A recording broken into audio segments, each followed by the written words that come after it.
Welcome to the Haven Homestead podcast, where we learn and grow together on our way to living more sustainable lives.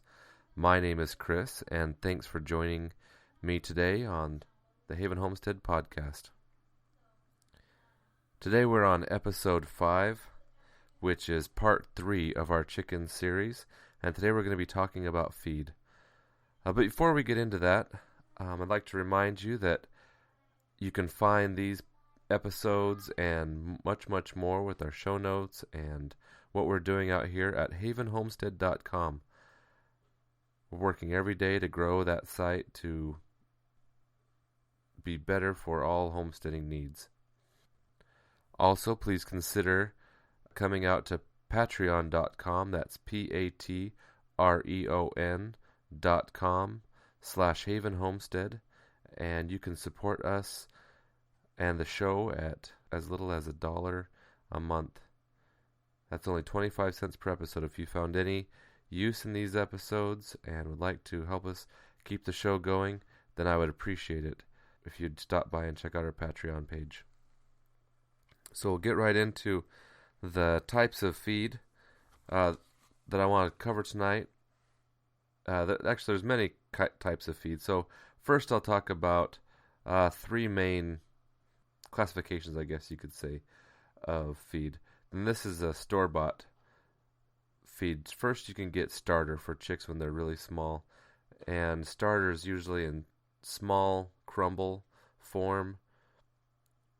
We'll talk a little more about crumble, but it looks kind of like grape nuts, and it's easy for the chickens to peck at. And the starter is especially fine, and it is in 18 to 24% protein, and you want to feed it to your chickens for the first 6 weeks of their lives because they need that high protein content.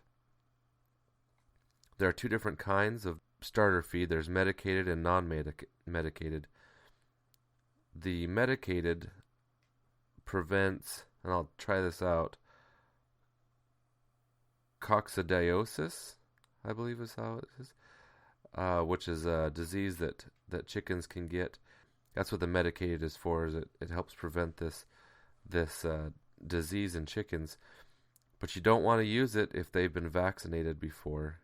So just if you can opt out of, when you order your chicks, you can opt out of getting vaccinated, or if you want them to be vaccinated, then you don't have to worry about the medicated chicken feed.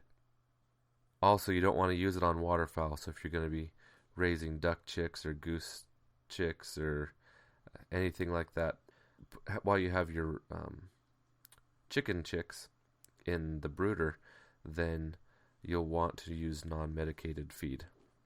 We typically only use non-medicated feed. We haven't had any problem with any sort of outbreaks of diseases or anything like that. So, and we do hatch our chicks as well. We take the eggs from our pen and hatch them and raise our own new flock. Although I've been looking at some other breeds, and I'm thinking that I might try a speckled Sussex for one of our next chicken breeds. I've heard good things, and they're a heritage breed, and we like that. So back to the feed. The next kind, so the first kind was starter. The next kind is a grower, and that is a between 14 and 17% of the protein, and you want to feed that at about 15 weeks, or to them until they're about 15 weeks. So the first 6 weeks, give them the starter, and then up till the next 15 or 16 weeks, give them grower, and then after that, if they're laying hens, then you give them the layer feed, which is 16 or 17%, and it usually has other vitamins and calcium in there, which is important because the chickens need calcium in order to have strong eggshells. We supplement our chickens, instead of giving them layer feed, we give them a little layer feed in our chicken mix, but we mostly give them eggshells and oyster shells. That helps them get their calcium, because they use a lot of calcium to make the egg shells, and if you don't give them supplemental calcium, then they will start laying eggs that break really easy. Their eggshells will be soft, and you'll lose more eggs to when one lays an egg and it hits the other egg, it'll break the soft egg, and then the chickens will usually eat it. So it's much better to give them calcium, and it seems like the eggshells harden up within just a few days after giving them calcium supplement. So I'll talk about some types of feed. So we've already talked about starter, grower, and layer, but there are lots of bagged feeds that you can get other, like for instance crumble. Crumble, like I said, it looks kind of like grape nut cereal. It's easy for the chickens to peck at. It's easy to scoop up, and if you're trying to mix feed and get 50-50 or something, then it's easy to make one scoop of crumble and one scoop of pellets and maybe one scoop of scratch, and then mix it all together and feed them that. The one issue with crumble is if it gets wet, it just turns to paste, so it doesn't hold up to any sort of water or moisture. Some people actually use that as the way they'll soak their crumble and then feed the chickens, kind of a porridge, and different strokes, I guess, for different folks. Next one I want to talk about is scratch. Scratch people consider as a treat for the chickens. We've always just used scratch as one of the chicken feeds because it's mostly made of different grains like wheat and corn, and it has a high carb count, so you'd want to use it in winter. You'd want to use it when the chickens need a little more energy to keep warm. You can also broadcast it and put it in the place where you want the chickens to scratch, to encourage them to scratch in that area looking for more seeds. And if they miss some, then it's just wheat and corn. It's not a big deal. You can always, if you see it later and you don't want it there, you can always pull it out and throw it into the chicken pen, and they'll love you for it. Another kind of feed that's common are pellets. And pellets are nice because they can add a lot of different ingredients that your chickens need, and they can put minerals, and they can put all sorts of goodies into the pellets. And then the pellets are easy to scoop out, kind of like rabbit feed is in pellets. If you have a pellet wood stove, then it looks the same as those pellets. Small cylinders. They're easy to store, easy to manage, easy to serve. They're really good. We like to do with our feed. We do, like I said earlier, about 1/3 crumble, 1/3 scratch, and 1/3 pellets, and it's worked well for our chickens. They're all healthy and vibrant. The next part that I want to mention are table scraps. The chickens will eat almost anything. They're omnivores, and they'll eat and thrive on just about anything you want to give them. But there are some things you really need to watch out for in not feeding your chickens. There are things that chickens are not supposed to eat. One of the things you really want to stay away from is citrus. If you give them citrus, the high citric acid, I believe, in it will counteract the calcium you give them, and that you'll get soft shells. You really want to not give them dry beans.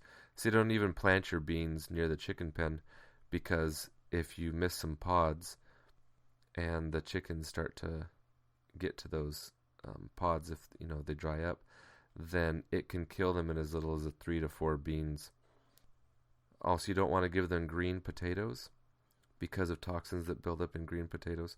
When we've thrown potatoes out that had little sprouts on them or green spots, the chickens really aren't that interested in potatoes, it seems.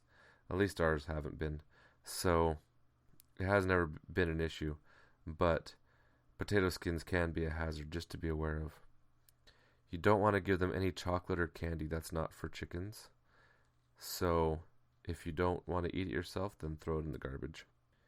For most other table scraps, there's no reason you can't give them about everything else. They also say don't give them anything moldy. I haven't had any issue with giving them anything. Some days our chicken scraps don't go out, and so it'll be the next day or the day after, and some things start developing some mold, and we throw it out to the chickens, rice or whatever was left over, and they eat it just fine. Insects is the next part I have here on my list of chicken feeds. So you can make insect traps or maggot feeders. You can look online on how to do that. One of the ways that we've tried before is after we raise rabbits as well, and I plan on having a rabbit series as well.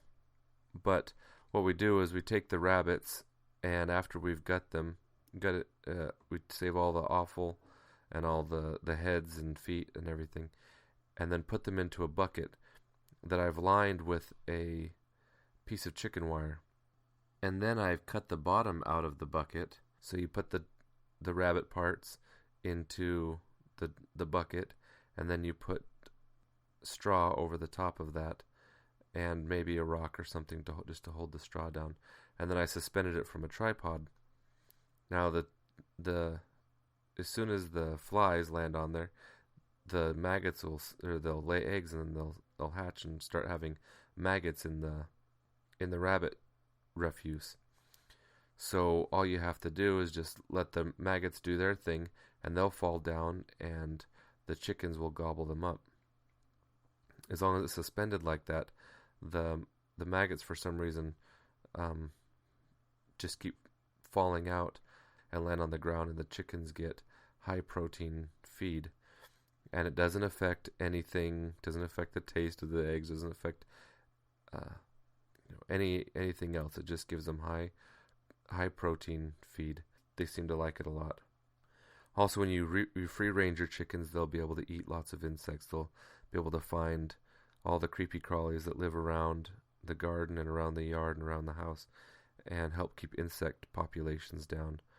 While they're out there foraging, they'll probably get plenty of plant material, which is another thing that they need so they can get their greens and get their vitamins. Plant material is important if they are kept inside the coop, or inside the coop and run, then you'll want to make sure you give them supplemental greens, whether that be hay or your weeds out of your garden, works really well, or grass clippings, or anything from just yard waste. They like to scratch through it and eat them. When you have your chickens in the pen, it's the way they process their feed is they eat it. It goes down through their craw into their gizzard. Their gizzard is like your mouth. In it they have rocks and other hard things. I've found glass in there, and they use that. It usually gets built up with calcium, or gets rubbed smooth, and that is what they use to grind up their food. So in your pen, you'll need to, if they don't get out of the coop and run, then you'll need to supplement more grit. This is important so that they can grind and chew their food and process it. Some kinds of grit, or just simple pebbles. Throw in a shovel full of gravel, small gravel. Sand. With your chicks, it's important that they get grit as well, and they need really small rocks, or even sand will work. Another thing I'd like to add on the grit is you can add DE, which is diatomaceous earth, if you like, and